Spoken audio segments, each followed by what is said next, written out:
What's going on, my doc squad? Listen, y'all, we're about to have real conversations, real healing, and real results. Where? Right here in session with Dr. Bryant. Today, I have a guest who flew in all the way from Atlanta. And for y'all who don't know, we film here in my city, Los Angeles, California.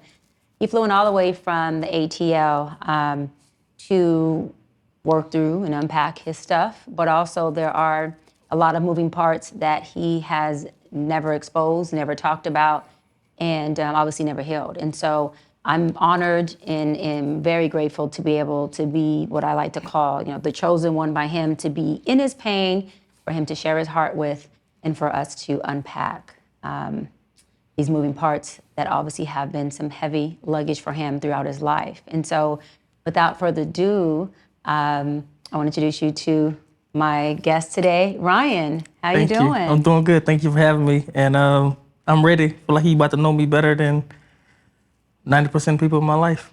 Yeah. And I don't even know you yet. Yes. So. Yes. Well, we met. We had a brief conversation over the phone before this session, and then we had a big hug and love when you walked in, right on set. So, first of all, thank you for choosing me, for allowing me to be a part of your healing journey, your healing process, for allowing me to be inside your luggage as we unpack, right?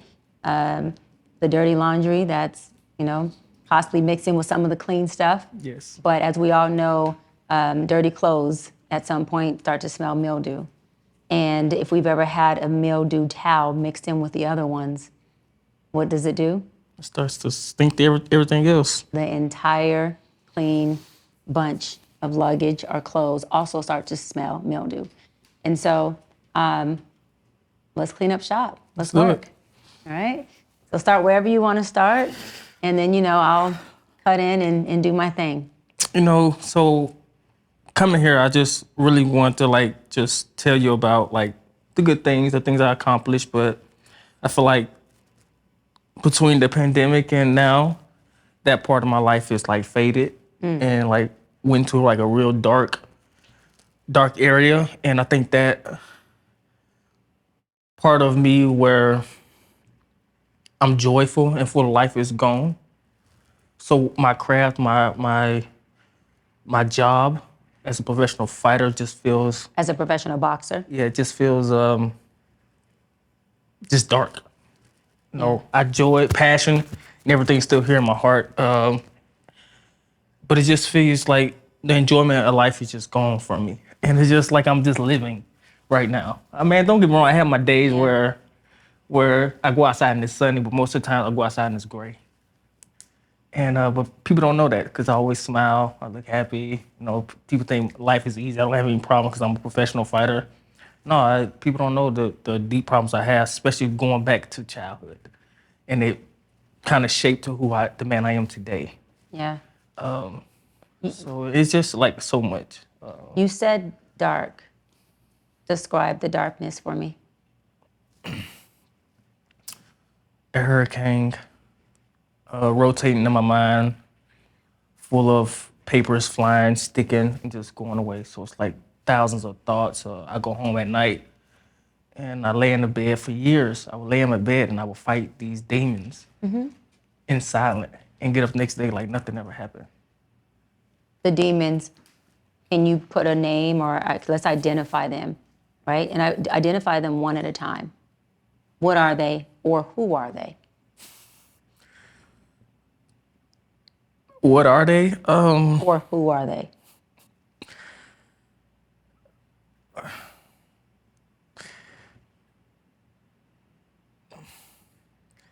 What are they? Just decisions that don't sit right with me, but I still do to please others. What are some of those decisions? Some of them would be borrowing money, giving money, or just things of, hey, can you do this for me? And me not want to do it, or I'm not in the position to do it, and I still do it, because that's what type of person I am.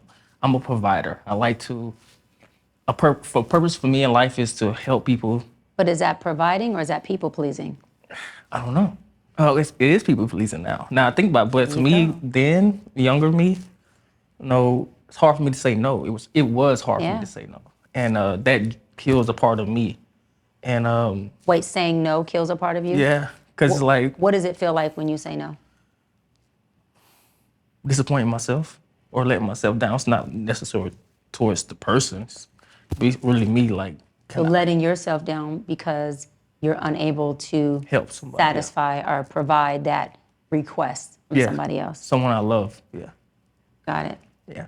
Who taught you what a provider, who gave you your ideology of what a provider is? My stepdad. Okay. Drug Where's dealer. dad? Where's dad? He's in jail. Biological father's in jail. No. Biological father, we have no relationship really. Do you know him? Yeah. Yeah. Has he been there ever? No, he never been there in my life. Okay. So stepfather taught you what the meaning of provider is, and he's now in prison. Yeah, but the meaning of providing that come from him was, no, he's a drug dealer, so it's a different type of provider. Explain that. so What did you get from that? When you say different kind of provider, Hustle. what? Okay. I got hustle. No, like no matter what, get up and get it. And I got that mentality from him. So it's been a lot of times in my life where things wasn't good in my career, my life, financially, mentally, relationship wise, and it's just you can't stop. You got to keep going. Those feelings you got to bury. And I think in the Black community, that's a thing. Like we don't talk about our feelings. It's you're weak. You're not mentally strong. And I developed that for so long since I was 16. That's so good. That's so good. Ryan, let me ask you this. In the Black community, we, as in Black men and women, don't speak about their emotions? Or do you feel that society doesn't allow Black men to be expressive about how they feel? Keep it real. As a Black man, how do you feel? I feel both, actually. Okay. I feel both. I feel like just life is just hard for, especially a young Black man. Yeah. Like it's you don't get a pass. You don't get sympathy. Mm-hmm.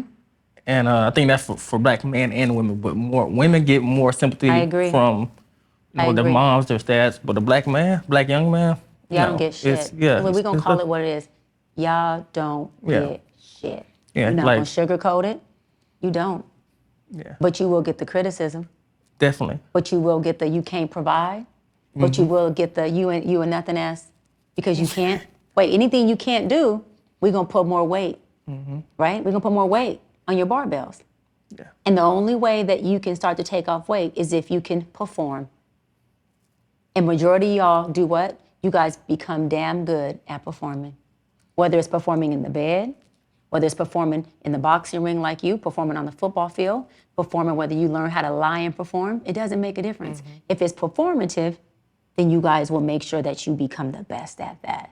But when it comes to what you just said, the vulnerability and the emotion Yeah. piece, there's no space that's held for y'all to do that. Yeah. And that is a problem. It's a problem when you start to try to relationship with your woman or your partner. Yeah. Because now she wants you to perform too. But she also wants you what? But Be also, vulnerable. it's also something you just said, being vulnerable. I think we all, as men in the Black community, we are vulnerable at some point of our life. Yes. And it's smashed in our face. It's smashed in our face. It's used against us somehow. And it doesn't work for you. And it don't work for me, so that shuts you down. Come and on. only one time where I became vulnerable with this girl, I was with for 10 years. I thought she was a blessing. I thought she was like the love of my life. I'm gonna spend the rest of my life with this girl. But at that time, I was 20 when I met her. Yeah. And how old are you now? I'm 30. Okay. Oh, Yeah. you're such a grown adult. So when I met her, it's like, my career was going. Yeah. I signed a nice deal, and I felt like God had blessed me with this woman. Yeah. She was like everything to me. I don't have many friends. I don't have many people I hang out with. I don't go out to clubs. So she was my life. So she became your world. She became my world. Yeah. And I'm not a family-oriented person. I didn't grow up. My mom didn't give me love. My dad didn't give me love. My stepdad was a drug dealer. All he showed me was hustle and make this money. My mom and my stepdad was married, but they lived separately. But you just said the performative part of it. You say your stepdad showed you what? How to hustle, make yeah. the money. Yeah. Hold on. Perform. Perform. But relationship-wise, love-wise, they didn't live together. They wasn't together. So I never seen a healthy relationship growing Yeah. up. And his performance landed him where? In jail. It's I tell young kids that it's no good ending to being a hustler or street hustler or anything like that. It's never a good ending. It sucks when you go into jail when you're 50, 60 years old. You get out, you 80, life is over with for you, really much. But anyway, so So you were saying with your mom, you said she was never really nurturing or loving? never. So I got into boxing when I was 8 years old. And boxing, I didn't do too well in school. I wasn't bad, but I just wasn't good. But boxing, when I first stepped in the ring of boxing, oh, this was my shit. That was your thing, That was my thing. Nobody could tell me anything in this ring. I control everything in this square You had circle. dominion over that. Yeah, it's like I got in there and none of my problems existed. But when I went home after practice, I would lock myself in my room and I would just be there until I went to school and back to boxing the next day. And I did that for years. What were you hiding from when locking yourself in your room? Give me that. At that time, right now I can't tell you what if I was hiding from something. It was just a coping mechanism that I developed to where my family wasn't. But you were trying to avoid something. If I'm locked in my room, conflict. Okay, there we go. Give me the conflict. What conflict were you trying to avoid? At a young age, I knew I was different from my family, my brother, my sister, my mom. I was just different. As in, I wanted different things. I wanted better. Me and my mom, we always got into arguments. I don't know, it was just, I was just different. I just knew I was different. I felt different. So in that room, you were avoiding conflict between you and mom, conflict between mom and stepdad, conflict just in the house? Stepdad, my mom, just conflict in general. So the house was chaotic? Describe the house. At times, it was chaotic at times. My mom, it just wasn't a loving home. It was like, no, it's kind of hard to describe. It just wasn't, I didn't get love. So when I went to boxing, I can let all my frustration out. I can be who I want to be. I can be who I dreamed of being. I can be anything. Nobody can tell me anything in this ring. You can externalize. You can have, that was your form of expression. Yeah, like I remember times where me and my mom talked about this a few days ago, and I don't get me wrong, I loved the relationship. Me and my mom never had a relationship. So all my whole career of professional fighting, we never had a relationship. Yeah. Wow. I love the relationship we have now, but it's not. I know I never get the mom-son love relationship. Whatever we got now, I like it. We can talk to each other however we want to. Wait, that's good. Pin that really quick. You said, I know I'll never get the mom and son relationship that I wanted. What is that you wanted, that you know in your mind you're saying I won't ever get? Just, you know what? Now that I went so long without it, I feel like I didn't want, I need it. But try to describe it. As a young kid, you can't. Love. Try to describe it. Love, like nurturing from a mother, from a woman. What does that look like? What actions represent I love you just from your mom? Just being a mother. Like it's just Describe it's just I don't know how to describe that because I never seen it. I never dealt with it. I don't even know. Like if she walked in right now, if I can go back to a young age, I wouldn't even know what I'm looking for. Yeah. Like it confuses me when I see family-oriented people. It confuses me. Like how are you like this with your family? Because I didn't grow up like that. So this girl I was with for 10 years, she was very family-oriented, and for years I didn't understand it. Yeah. How can you be around your family for this long? But I love you to pieces. But I can't let you deflect, okay? Because this is part of the luggage. This is part of what's in your luggage. We got to unpack this. When a mother comes and sits by you and puts her arm around you, does that represent a mom showing love? It represents something I needed. So that would be a yes. If a mom embraces you and gives you a big hug and kisses you on your cheek and says, son, I'm proud of you, does that represent a mother? Those words right there, I'm proud of you, yes. It does, yeah. It does, to me. It might not to other people, but yeah, it's like, I had 200 some amateur fights. Like, she probably came to like 5 of them. Like, it's just, I don't know, that fucking sucks, man. And it's like, I really needed that as a kid. Needed what? Talk it. Just her being there, man. Just like her being there, like showing love to me. And I got that when I was 20 from my girlfriend, and I thought like she was a very angel until you put that so much of that faith in someone, they're gonna Well, destroy you. well, because you were looking for a mama, not a girlfriend. Did you know that then? Yeah. You were looking for a mama. You were looking for someone to say, "I see you. I'm And proud that's of another you." thing. Like I tell people, like words are my thing. Like I'm so easy. So you asked what these were for earlier, I don't need those. This is real. I don't need that. just in case. Just in case. But no, like words are so easy. Like words go along with me. Like I'm proud of you. Make me feel appreciated. I do anything for you. I'm a provider. I feel like that's my purpose when Yeah. when I'm in a relationship with anybody. I want to provide. Like why am I doing the things I'm doing to provide for the person I love? But yeah, so it's just Question. Ready? yeah. How do you believe never having that motherly support, never having your mom see you, "I'm proud of you, I love you, I'm at your fights, that's my son, that's my baby, do that shit. That's what I'm talking about. I'm a proud mama." Never having that, how do you feel or believe it has affected you as a man I today? don't care who's there. Ooh, I say don't it need, again. I don't need nobody. And I lived like that since I was 16, You 17 years said, old. "I don't care who's there. I don't care who's there. I don't need It nobody." can be 40,000 people from for the other guy. It actually happened before. 40,000 people. I don't care who's there. I'm still getting there, performing, doing my thing. But it wasn't always like that. I cared who was there. Ooh, And that's so good. When's the last time, Ryan, you remember yourself caring who was there? What age were you? 16, 17. Yeah. So you left your heart at age 16 somewhere. Where did you leave it? In Chattanooga, Tennessee. With who?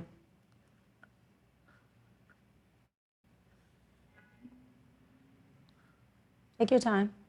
I'm here. I got you. I would say my stepdad. You left it with him? Yeah.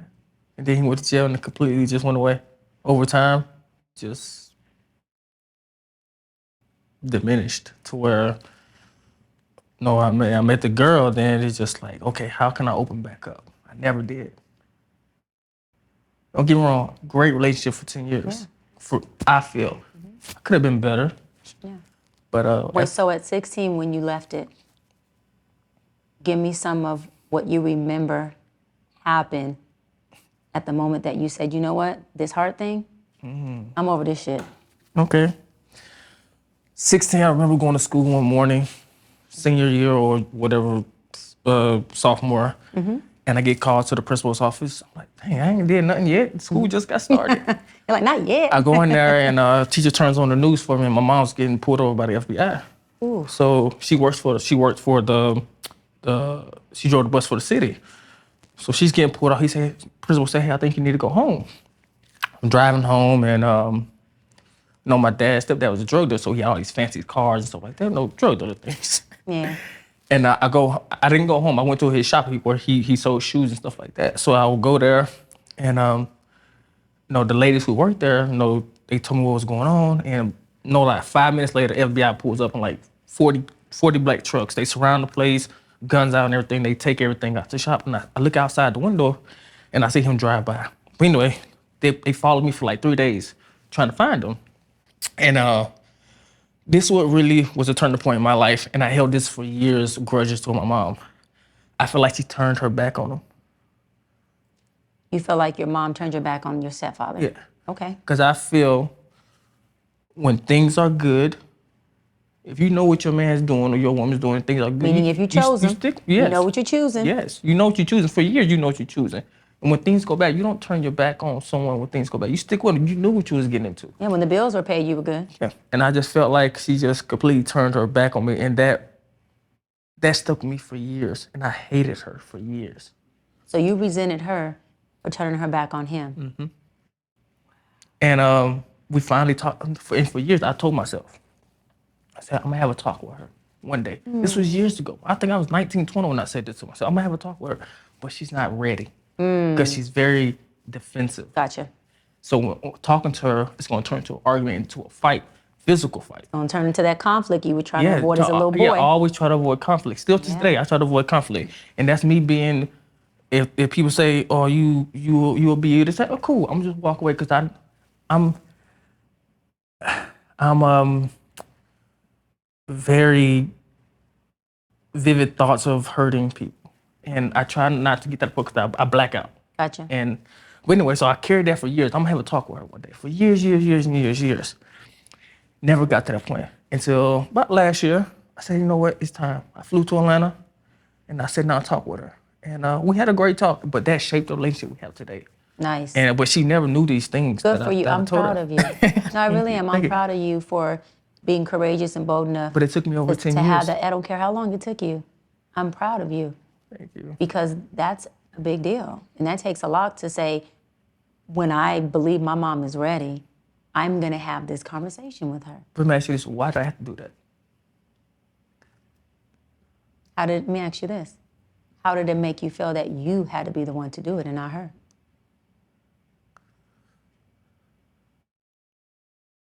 Like, why I gotta do it? I don't know. But let me ask it differently then. Did you feel like she didn't take the lead on it because she didn't care enough to have that conversation with you? Do you feel like you didn't matter enough for her to have that conversation? Because obviously, for you, the relationship with your mom meant so much that you said, if I gotta wait 3 years, 5 years, 10 years for her to be ready, I'm gonna have that conversation. And you remember 3 years later to still have it. Mm-hmm. And you're measuring it saying, well, I cared so much that I waited years to have this with you, Mom. You never even brought it up, Mom. Yeah. So for you, you felt like, did you even care? Do you even care about our relationship? How much are you willing to invest in me as your son, as your child? Stay there. Don't move past that emotion. What are you feeling? What's going on right now?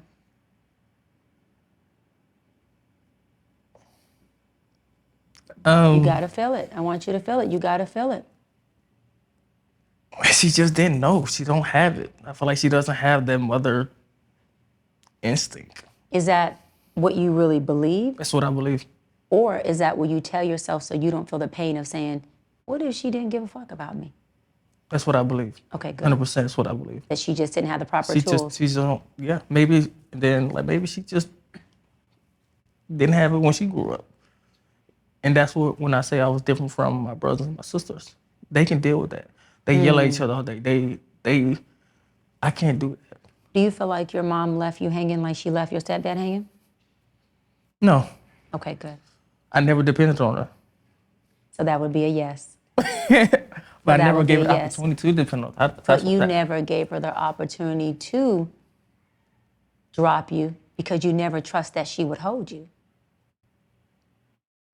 Listen, you can't give me an opportunity to do what I'm gonna do for you. If I'm gonna love you, ain't nothing you can do about it. But if I'm gonna drop you, there's nothing you can do about it. And you decided as a young boy, I can't trust this woman to not drop me. So guess what? I'm not even gonna set myself up for letdown. I'm never gonna put me in your court to drop. Mm-hmm.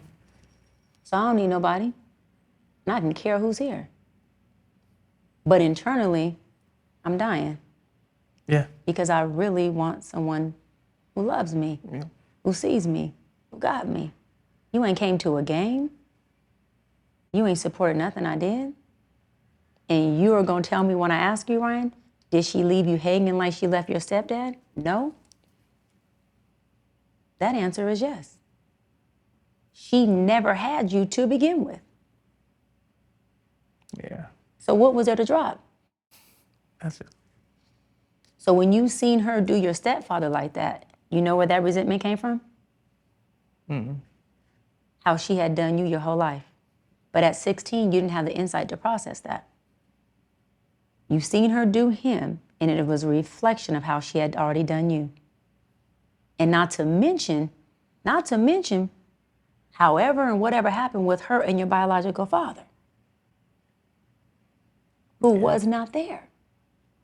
For whatever reason, he still wasn't there. And whenever the father is gone, the biological father is gone, guess what little boys do? They blame themselves. They blame themselves. Because a 5-year-old doesn't know how to process daddy's not here because he says, well, how bad did it have to be for my dad not even to want to just be my daddy? I could see not being with my mama. But hold on, bruh. I'm your direct seed. Yeah. Your direct seed. It don't get no closer to you, Dad, than me. I tell you something about my dad. Of course, you can tell me anything. The earliest memory I have with him was promised me a Christmas gift that I never got. And that stuck with me. It still sticks with me. How old were you? 5, 6. Yeah. Sticks with me. Never forget. That's like the biggest that's probably still the biggest letdown in my life right now. Can I ask you what the Christmas gift was? I don't even know what it was. It don't even matter what it was. The principle of the letdown. It was the principle. Exactly. And turned professional, and the only time I heard him say, "I'm proud of you, son," or even call me son or anything like that, because what I accomplished as a fighter. That goes back to performance. If you're performing, you have value. And Black man, if you're not performing, you don't have value. Wait, your mama taught you that too. You sat here and said, when my stepfather couldn't perform no more because he got picking up, you said what? I resented my mom for leaving him hanging. Yep. Because you seen him measure him by what? His performance. And talking to you now, I never meant how much, why these memories, the little memories, 'cause I forget a lot of things. But I don't give how like a person treats me. But these little detailed things, they meant so much to me. But now I'm realizing why it had a big impact on me, because it's like, dang, all these years I never heard I love you, I'm proud of you, if it ain't nothing to do with boxing. And then like another aspect I want to touch on, I don't know if we have enough time or anything like that, is why. Oh, we have time. Okay. But really quick, Okay. I want you to go into this, but I didn't want to negate your experience when your dad promised you that Christmas gift. You said that bothers me more than anything till this day. Go back to 5-year-old Ryan. Christmas gift was supposed to come, didn't come. How did he feel?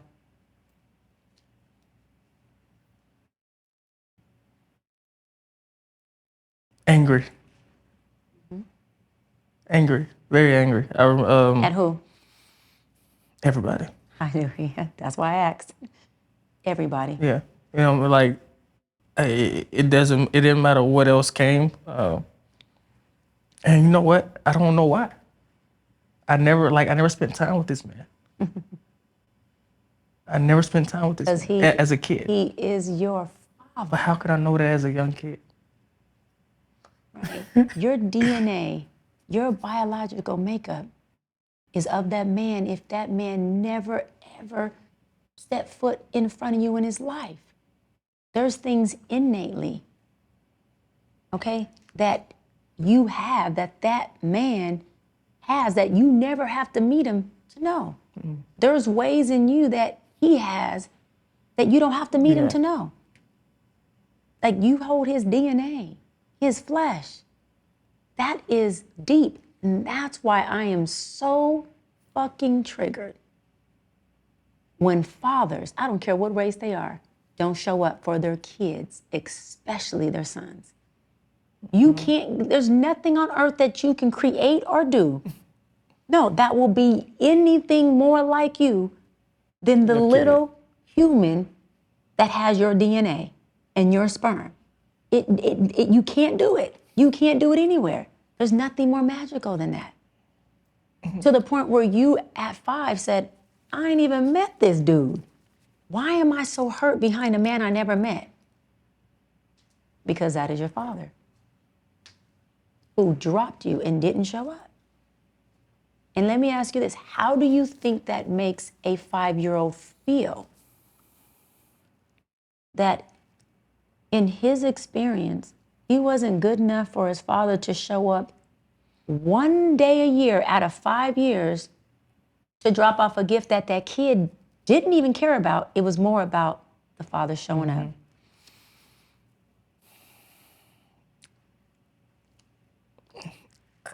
How do you think 5-year-old Ryan felt? Like, how can you, at 30 years old, how can you even think a child would even feel?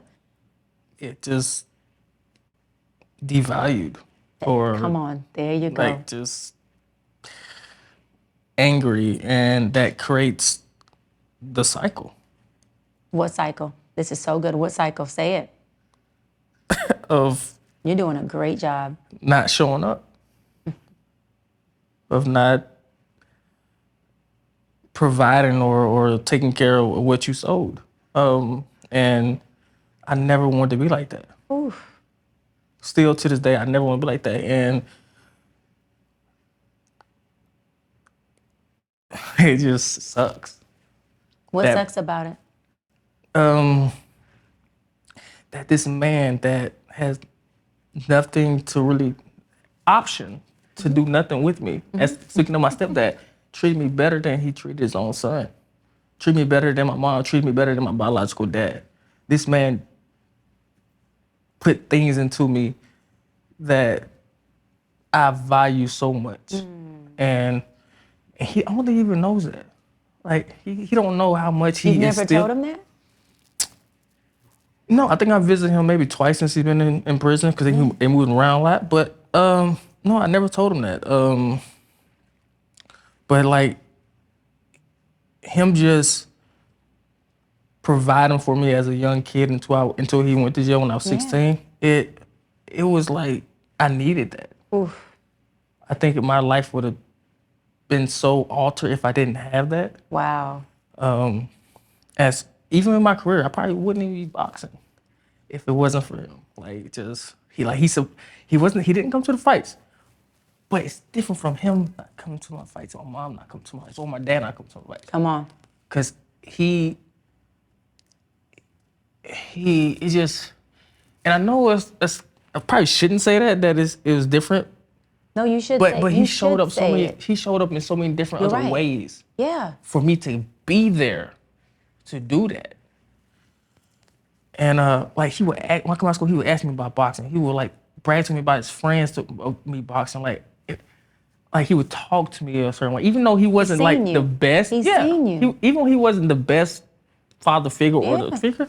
No, and he sold drugs, but he always tried to hide it from me. But I wasn't a dumb kid. I knew what was going on. He But was just trying to protect you from it. But it was just like I needed that. And even at a young age, I knew why he treated me so much better than he treated his own kid. Why he treating me better? I'm not even his biological son. Why? Why did he volunteer to pick up something Yes, that That doesn't these- belong to him. that these other people walked right over? But he said, no. I'm gonna pick that up. And I'm gonna pick it up over and over again Yeah. until I can't pick it up no more. And then Stay there. What does the emotions represent? right now, what I'm thinking about, Do share, please. he only had one son. One biological son? He died. And the reason why I say biological, because the way you describe his affection for you, I wouldn't be surprised if he also considers you a son. Yes, sir. He does. Okay, I can tell. So he had one biological, but he actually has two sons. Yeah. And you said his biological son passed away. And I think that drew him closer Sorry to hear that. Wow. to me. And it's just, it sucks when you in prison and everything around you is crashing. You can't do nothing about it. Like, I feel for him. I can't imagine what he's going through in here. Can I offer you something? What's that? Can you commit to writing him a letter, expressing to him how what he did was needed and the positive impact that it had on you? For you, I will. I love you. Because I was first to know I can go see him, but The reason why I said write it is so that he has it to read it whenever he wants to. He can read that thing over and over again. Yeah. He can read it on a day that he just needs to understand who the hell he is. He can read it on the day that he's looking at the time he's spending. He's going, what I do with my life. You might be the one thing that he did right. And whether you the one thing or the 100 thing, him having that to reiterate and reassure himself he did something right, I think that's going to mean that goes a long ways. I think he paid it forward. And there's nothing wrong with you paying it back. Yeah. Okay. I will. So keep going. Keep going. All right, so that's the childhood. Just growing up, I was always like isolated. Had 2 friends that I still friends with today. shout out to the two friends. Our 2 friends that Donald, we're still friends with. Donald and Wes, and what's What's crazy? their name? Shout them out. Donald and Wes, my Donald boys and back at Wes. home. What's funny about our relationship? So I don't talk to anyone every day. I can go weeks, months. Are you a Virgo? No, I'm a Pisces. Oh, you water sign. Lord have mercy. But I developed it for so long. It's natural to me. I never talk to anyone every day except for the girl I was with for 10 years. You know, hold on. Do you still talk to this girl? You done mentioned this girl about Hold on. 5 times. We ain't touch the subject again. That's a whole different story. That's a whole episode in itself. Yeah, that one. 10 years. This girl broke your heart. Yeah. Okay.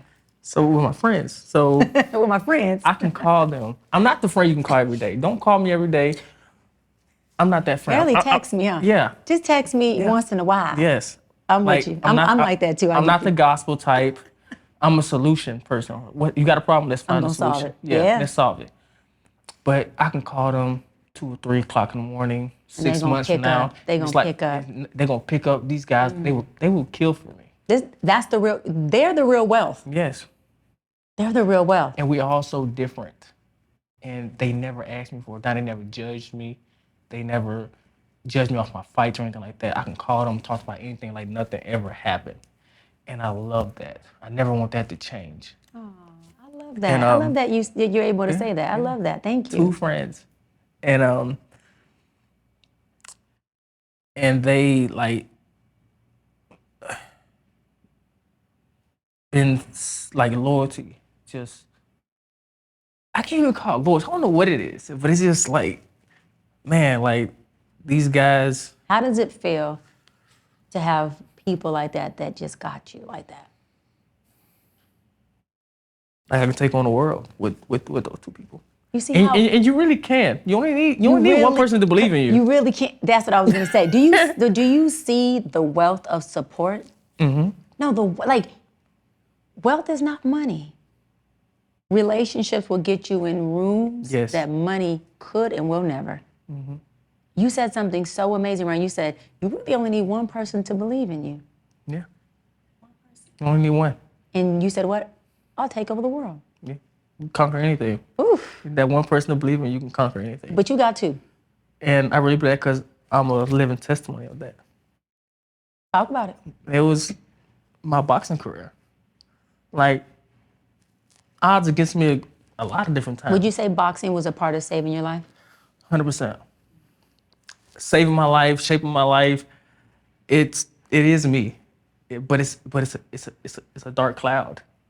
It's a curse, I believe. It didn't start off like that. Okay. I enjoyed it. Gotcha. I enjoyed it. Over time, it turned. That's what you were talking about early on. That all of a sudden lights off. It went dark. Yeah.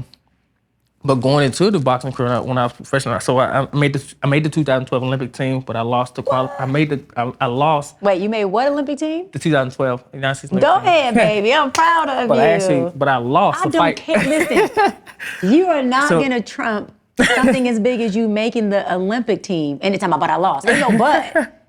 Ain't no but. You know how many people were boxing and doing things who the Olympics come once every 4 years? That's the best of the best of the And the best. I lost, so my only dream was to do that. I never had dreams to turn professional. It was to make it to Olympics? Yeah. I never knew anybody who was professional. I never had any aspirations to turn professional. None of that. All I wanted to do was make the Olympic team since I was 8 years old. And did you do it? Did you do it? 50-50. Did you make the Olympic team though? Yeah, but Wow. I didn't fight in the Olympics, so it's kind of a letdown. So I after that I quit boxing actually. So it was that devastating for you? Yeah, it was that devastating. I was 17. I went back home to Chattanooga and I was cutting grass with $20 a yard. After doing all this amazing stuff, I'm cutting grass, trying to figure out what I'm gonna do next. Cause I dedicated my heart. I missed prom, I missed graduation. You gave it everything you had. To boxing. So I'm like, dang, I ain't let everything slip past me. Going out with my friends. Well, not my friends, but just going out, period. Yeah. And I get a phone call from New York City. It's 50 Cent called me. I signed my first contract with him. My life changed. Hold on. Shout out to Curtis Jackson. Shout out 50. Shout out 50. For real. 50. Listen, I gotta say this. Because 50, if you hook up with 50, you don't like everybody. But if 50 like you, yes, you know it. Yeah. You good. Yeah. 50 got this man a boxing deal. Yeah. And I got to give shout out to 50. 50 got me a double big book publishing deal with the biggest publishing company, not in the nation, in the world, Random House. 50, Yeah. we love you over here. Dr. B, team family will always love you, okay? 100%. Yes. Shout out to 50. And, you know, he went through a thing with Rick Ross where he put out a sex tape or so. And I had to depart from him because of the legal stuff, but people wanted me to talk so bad about him. I would never talk bad about a man who gave me a start. Hold on. Say it again. I would never talk bad about a man who added food to my table. Changed my life. I was cutting grass with $20 a yard. And he called me and I went to New York City and I signed my first contract. But that's the power of relationships. The real wealth is relationships. You said it. It took 50 was one person. One person. One person, believe me, change everything. Just like that. Overnight. Woke up, going to cut grass. Got a call. Next day, my life changed. Overnight. I was ready to go cut grass the next day. Yeah. So, but going into that, I enjoyed boxing so much. And over time, it just became a dark cloud as far as I was looking towards a date. Okay. So let's say I'm fighting November 12th. Nothing mattered to me until November 12th. Yeah. And you all in. Over years, but that's so horrible to live that way. What's horrible about being all in? Not being all in. Okay, because I was about to say, I'm proud of you for being able to commit and throw everything you got at something. That is like so admirable. That's how you made it. Yeah. I know it's disappointing, but that's how you made it to the Olympics. We gotta have something. The Bible says it. A man who is double-minded is unstable in all his ways. The Bible talks about being hot or cold, not lukewarm. So when I say I admire your commitment, you're standing on principle. Principle will always get you the big dog blessing. You threw everything you had at something, and you end up getting a deal. You end up making it to Olympics.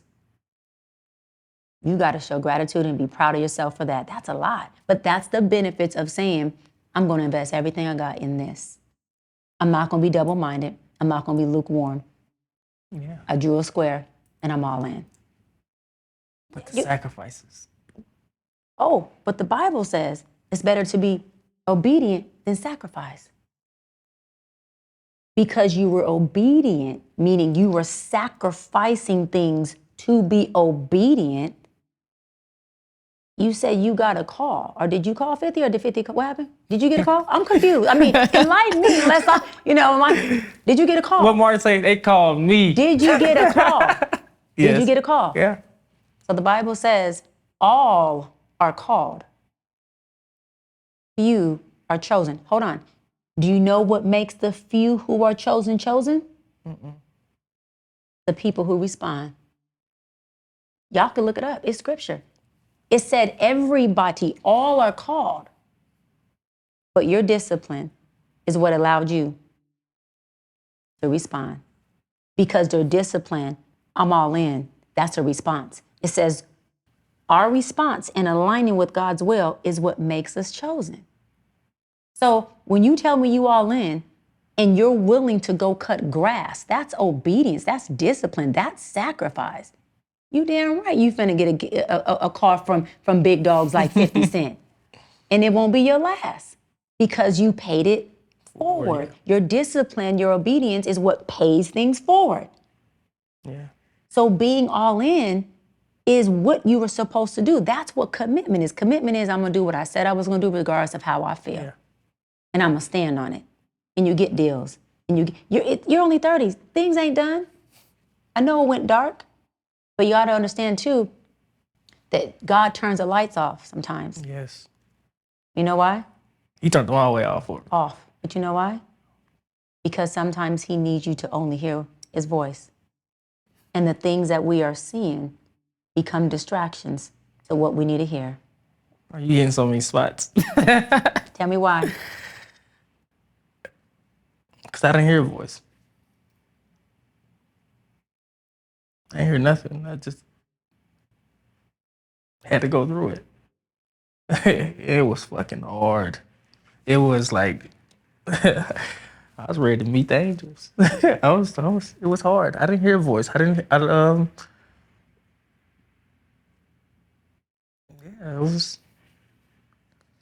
I was crushed. Like, who'd I have to fall back on? Nobody. So it's just, like, that's the family aspect. People, who can you fall back on? I can fall back on nobody. Nobody I can call.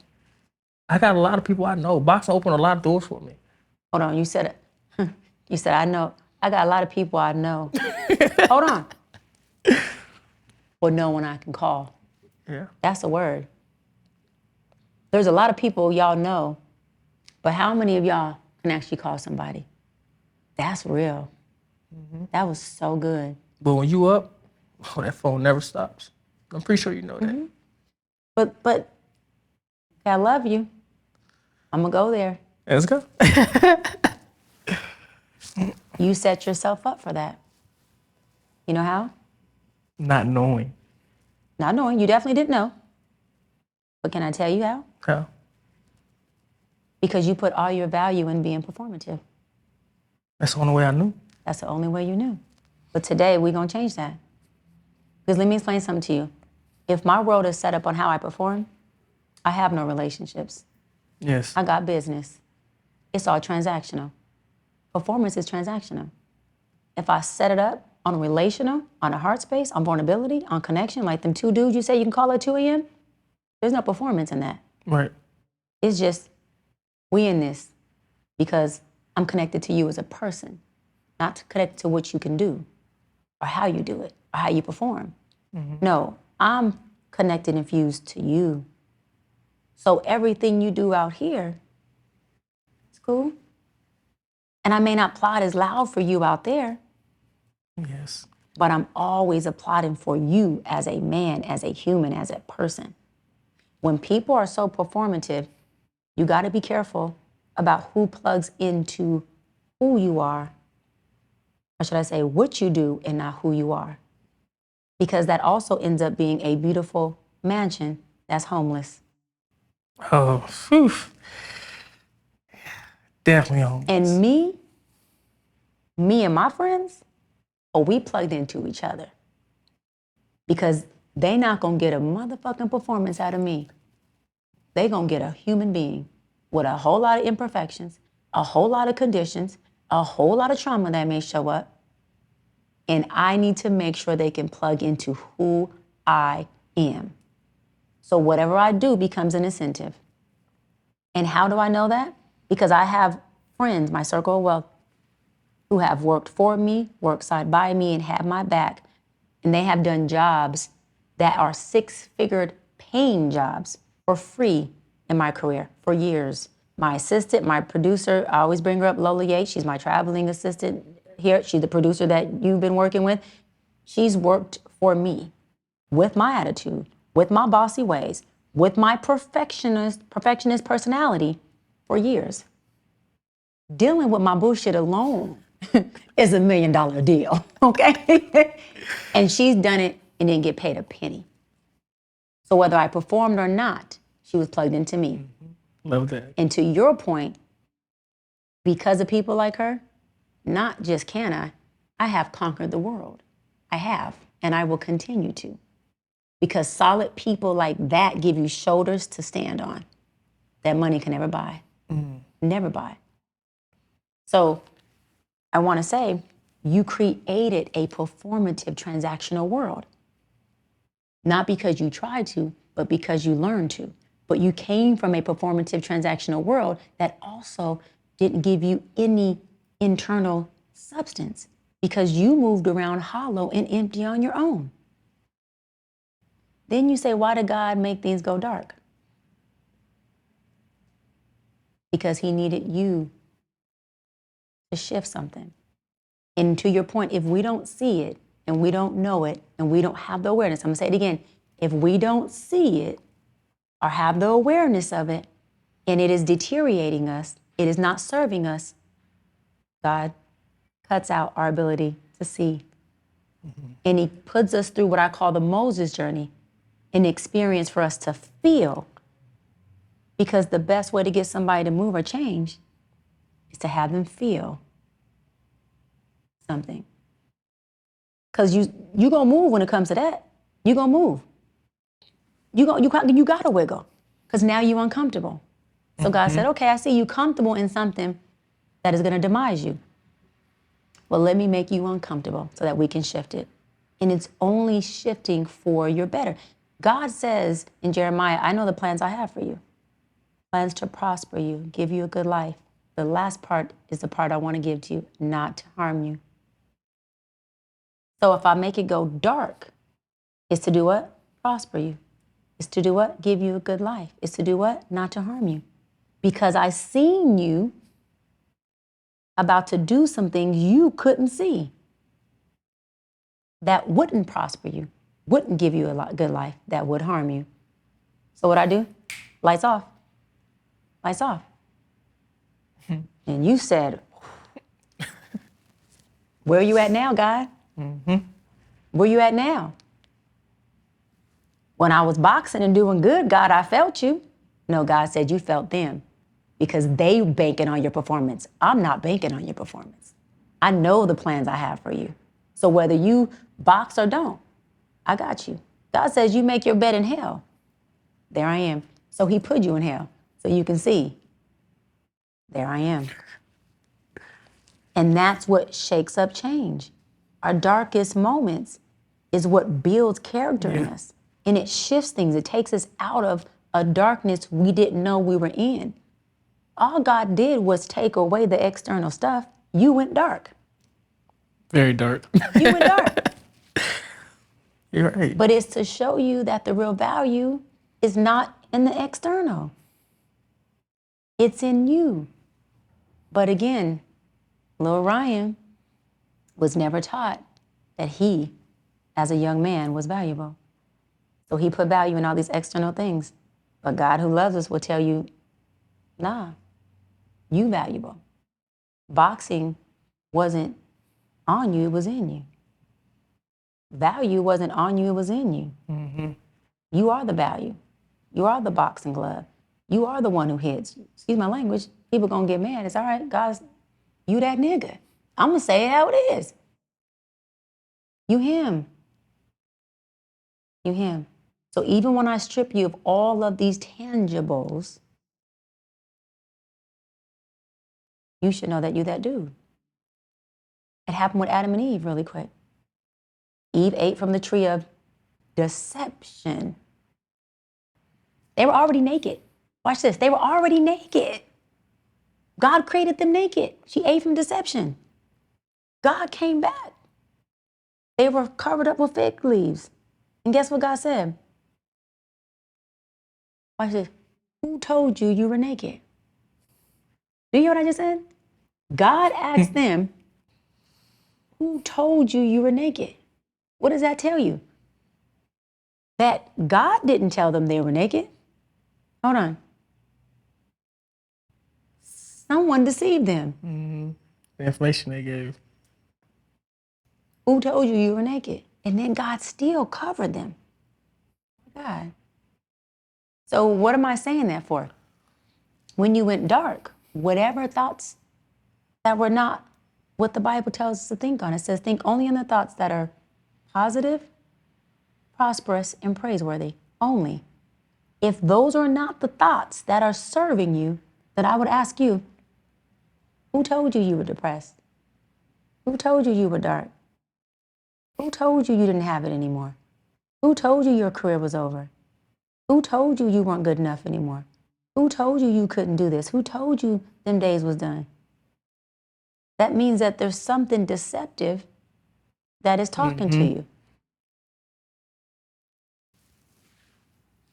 Yeah.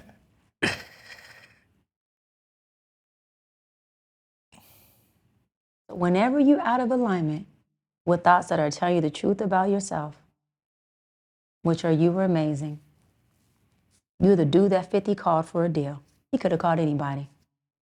You're the dude who said, I'll just cut grass and till. You're the dude that gave everything he had to a career.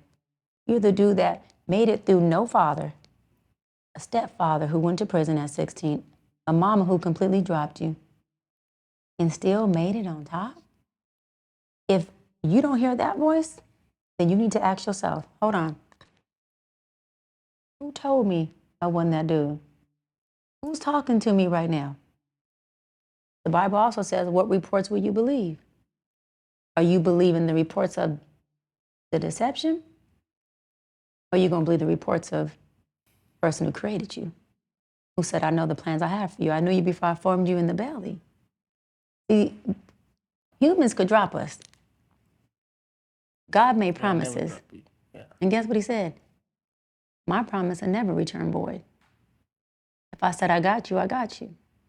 You can lean not unto no understanding, but trust me in all your ways. So if you go lean away, lean onto promises that you stand on. Promises you stand on. And he's still going to cover you. And he still got you. So when he turned the lights off on you, it was so you can understand who he was in you. It wasn't so that you can be dark or be depressed. But you also got to be accountable now that you know some stuff and say, wait a minute, so when I go dark, I'm believing the reports of the deceiver, which happens to be Lucifer. Remember, Lucifer was an angel who got casted out from heaven. So if you think misery don't love company, if you think the devil can see God making an angel out of you, you ready for this one? And not say, hold on, if he cast me out, no. Dude got to be cast out too. He got to be cast out too. You got to be cast out. You're not going to leave me out of the heaven gates by myself. So why would he not try to gather as many of us as he can? Anybody get kicked out of heaven gates is going to want company. It's pretty hot and lonely in hell. Yes. So we cannot allow the devil to come kill, steal, and destroy. And he does it by making it go dark. He lost the battle for sure. Come on, say it again. He lost the battle for sure. On this one right here, he did for sure. And he will always, as long as we know, as long as we have that knowledge. And speaking on that, for so long, I was fueled by something. By It something. wasn't by something. It wasn't just that, I wanted this, I wanted that. No, something was driving me. Come on. It was hate. It was not letting certain people say I told you so. That drove me for so long. And that can only burn you for so long before it dies out. And that died out on me. And then it seems like when that happened, the storm that was already brewing and coming, Yeah. perfect timing. storm. It came. And every aspect of my life was going downhill from me losing my house, losing my cars, not knowing where my career was going. I'm traveling the world, I'm traveling the United States and not knowing where I'm gonna land, spending all this money. I spent $200,000 in like 8 months. Not chasing something, but no direction. By myself, no team, no manager, no nothing. I'm trying to figure this out by myself. The woman that I love is like fading away. My relationship is fading away. And I was homeless. Yeah. That's funny. And that's when, I didn't hear the God's voice. It was, what, I'm gonna switch a little bit to this. I feel like I believe in addiction. I believe Yeah. addiction is real. Totally. But no matter he can say something, she can say something, you got this substitute, this company that can help you, but nothing is more powerful than saying this. I no longer want that for myself. Yes. If you say that to yourself, you actually believe you can overcome anything. I Anything. believe that. Yeah. I could have went to get high every day to let my pain go away. I could have go drink. But I feel like it's better to be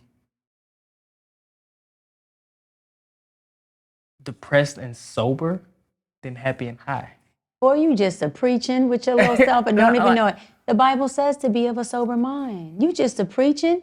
And I actually Because when I believe that. look at you, I see a servant of God. I see a ministry. But I had to I'm not saying you got to be on a pulpit. I'm saying a I ministry. had to go through it. So God has hedges around his people, right? And we got to wrap, but I want to say, you kind of remind me of Job a little bit. When the devil told God, yeah, you said Job won't, he won't pretty much betray you, but you got hedges around him. That's why he won't betray you. So the devil called God out, like the reason why Ryan won't betray you is because you got hedges around him. You got boxing around him. You got people around him. You got folks screaming his name around him, right? You got all this around him. And so God said, oh, for real? Watch this. And he intentionally removed the hedges from around Job. Job lost his kids, his house. He got sick. Dark, like you just described. Job's wife even said, baby, just let it go. Give in.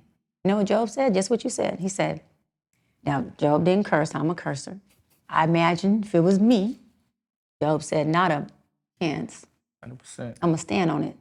I'm going to stand on it. And so oftentimes God will say, wait a minute. I trust you so much that I know that when I remove these hedges, guess what? You're not going to waver in well-doing. Hey, my boy is vertical in who he is. Did you see what I put him through as a kid? There's no way that he went through that. I blessed him with this, and I'm going to remove my hedges, and he breaks. And you said he ain't won this battle and never will.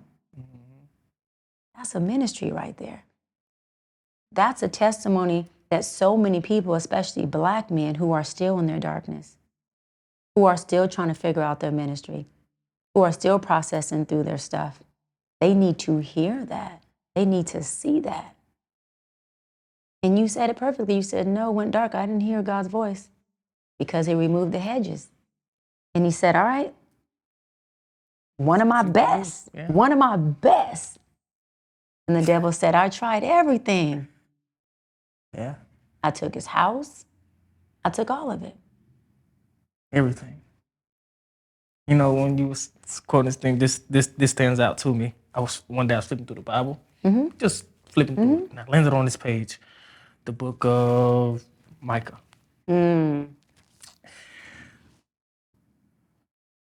It says, put no trust in your neighbor. No. Do not trust your neighbor. Put no confidence in a friend. Even with the one you lie with, guard the words of your lips. And it sticks with me, but I don't know why. When you hear it now, how does it apply to your life? Nobody's going to save you.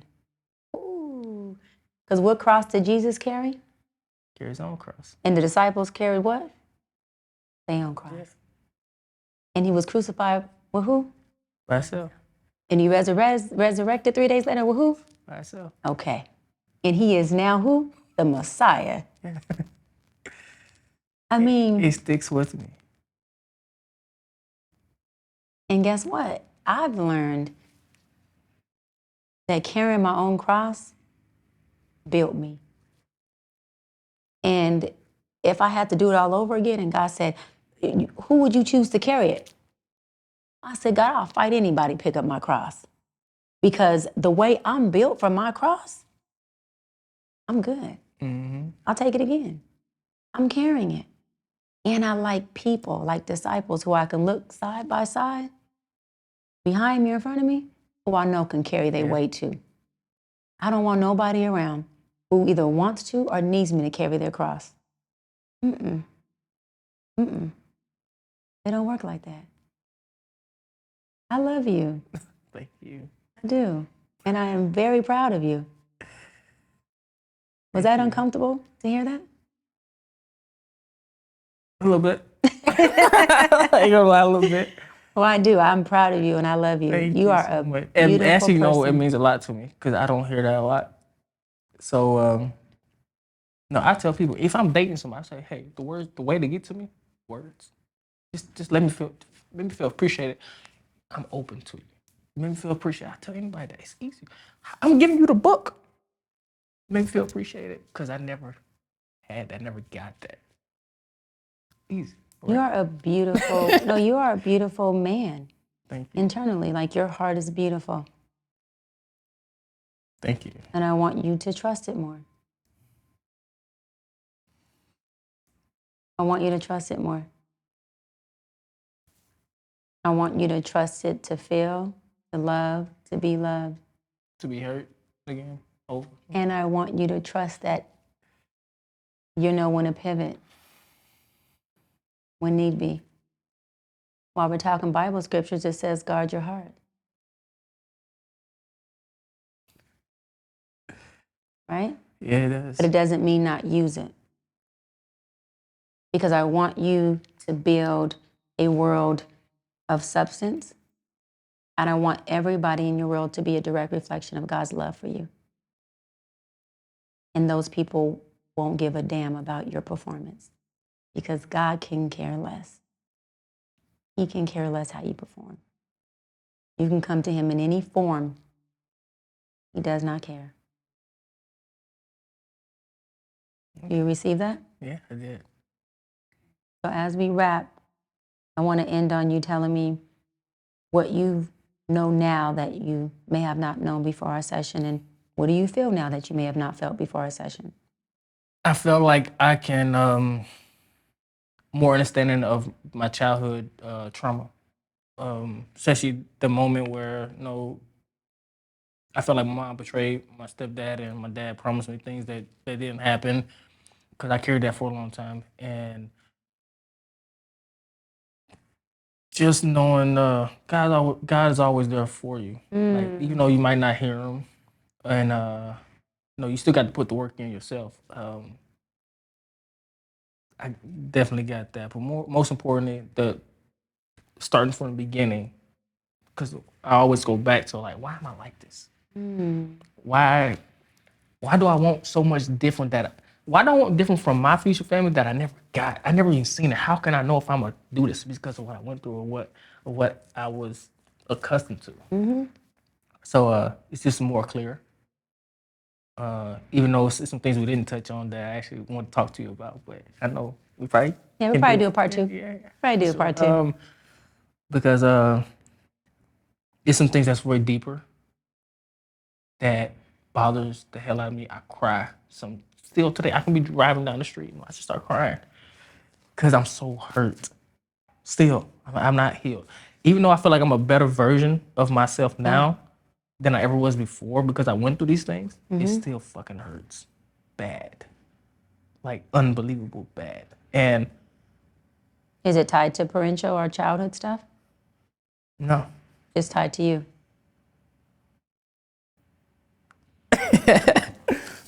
I don't know. That's what I got to figure out. Okay. But yeah, it hurts bad, and it's. I don't want it to shape who I'm going to grow to be. Yeah. So. Okay. Thank you for that. I received that.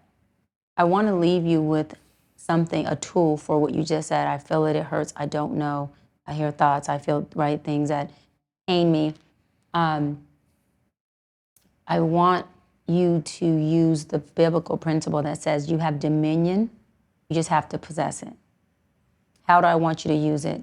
That means we have dominion over our thoughts. and we have dominion over our emotions. They are here to serve us. We are not here to serve them. So any point in time you feel either one of those getting the best of you, it's in the wrong order. Thoughts and emotions are here to serve us. We are supposed to dominate dominion, possess them, and tell them what they gonna think and tell them what they gonna feel, depending on the experience we want. It's that easy. It's challenging until you learn how to do it. But I tell my thoughts what they gonna think. I tell my emotions what they gonna feel because they're here to serve me. They will not dominate me. You have that same dog in you. I sat here and heard you say, like, he didn't win this fight. You went from dark and this and that, and then this vulnerable space, and then the dog came out like, he didn't win that fight. I felt it in me, because I'm a dog. Because I'm a dog, period. And so I want you to use that same dog mentality with your thoughts and your emotions. If it's not serving you, if it's not adding to the betterment of you, it has to fucking go immediately. And then you replace it with the thoughts and the emotions you want to experience. That's called self-mastery. And a person who can govern themselves can govern anything. The way we control people is to control ourselves. The way we govern the room is I govern my thoughts and my emotions. It's called calibration. It's willpower. Willpower is in us. It's not on us. Mine was always on me. Come on, It was physically on you. But moving forward, where is it going to be? inside of me. Period. Period. As you get into another boxing ring, whatever you decide to do, I want you to remind yourself of that. Like, nah, my dog is in me, not on me. And I would say that's the only time where it's in me and on me. Because you transform into that. Yeah. That's your refuge, your safe space. I want you to find that in you, even when you're not performing. Yeah. That is your biggest work, is the dominate of this, the dominate of emotions, replace it with what you want it to be. That's called cognitive reprogramming. And then I want you to find your inner dog so that no matter where you walk, it is what it is. It is what it is. You that dude when you're not performing. And watch how just the room and life literally will shift to you. I mean, you talking about an energetic wheel pull. That's it. You can sit somewhere and everything will pull to you. You could walk in a room, the table will shift to you. Not, excuse me, someone sitting here. That's on you, not in you. In you, certain people have that. You do. You just have to find it. If you didn't have it, I wouldn't tell you, trust me. You have it. I just want you to find it. I will. All right? Yes. So we always end the show with you telling, this is your camera, with you telling men, Black men specifically, who have experienced similar journey as you, who are still on that similar journey. They're dark right now, they're lost, trying to figure it out, and they need that word of encouragement, they need to be inspired, they don't hear God's voice, all that. What do you say to that man or that boy? That's a tough one, but I would say that whatever you're going through, career, life, if you think it's over with, it's always here. But it never be over with here. Never. And I go through that a lot. A lot of things that I think is done and over with here, but in my heart, it'll never end. It'll never, and things, I'm talking about things I love, things that I never thought would change. And they probably won't. But, you know, you go through things as a young man, young Black man, that you can fall into a statistic like, that's the cycle of my life, the cycle of my family. No, it ain't gotta be like that. You can change it. As long as you got this, the heart to do it, the heart to go through embarrassment, um, rough times. It's only temporary, but it seems like forever. This You're gonna too get shall you gonna get pass. past it. This too shall pass. Yeah. But you can't listen to this. Dominion. Yeah. But it takes effort. It takes effort. I And love that. one last thing I want to say is that what I always say to myself, I no longer want that for myself, or I do want that for myself. That motivates me so much. I never needed anybody to motivate me. I never had a person I looked up to. I never had any of that. You just need those words. And if that don't motivate you enough, nothing else in this world will work for you. You just described the biblical principle that there's life and death in the tongue, and you just told them to speak life or death into themselves. We're going to end on that because that was so good. Thank you. Thank you for so much. Thank you. Seriously, for just sharing your heart with me. And I really mean this when I said you are a beautiful man. Thank you. And I got to see your heart. I've never seen you perform. And, right? I like that. Yeah. See, I want a relationship like that. Like, I like that. Most people meet me from performance. 5% of people I met had never seen me perform. It's more of a genuine connection. Yeah. So carry that with you and stand on it. I will. And you got a lot of tools.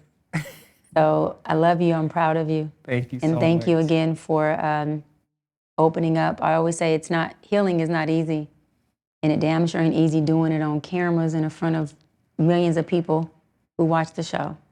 But I know that your ministry is going to change and save someone's life. So thank you for being part of that life-changing stuff. Give me some love. Give me some love. Thank you so much.